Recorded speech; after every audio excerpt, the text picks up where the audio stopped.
যদি এই ব্যক্তির পাসওয়ার্ড মনে পড়ে যায় তবে তিনিও এই পৃথিবীর মধ্যে আরও একজন ধনী ব্যক্তি হয়ে যাবে, কারণ এনার হার্ড ডিস্কে 7,000 বিটকয়েন পড়ে আছে। আগেই বলে রাখি, একটা বিটকয়েন সমান 89,23,457 টাকা 43 পয়সা। এবার তোমরা হিসাব করো, একটা বিটকয়েনের দাম যদি এত হয় তবে 7,000 বিটকয়েনের দাম কত? কমেন্টে জানিও।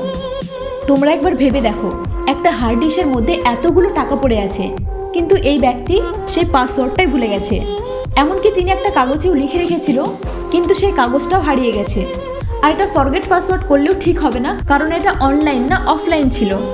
দেখো, এই ব্যক্তির হাতে খড়গপতি হওয়ার চাবি ছিল, কিন্তু তিনি চাবিটা হারিয়ে ফেলেছে। এমনকি পৃথিবীর সমস্ত সিকিউরিটি এজেন্সি এটা খোলার চেষ্টা করে 10-20% কমিশনের বদলে, কিন্তু কেউ এই 7,000 বিটকয়েনের হার্ড ডিস্ক খুলতেই পারে না, কারণ কম্পিউটারের ইনক্রিপশন খোলা অসম্ভব এই পৃথিবীতে।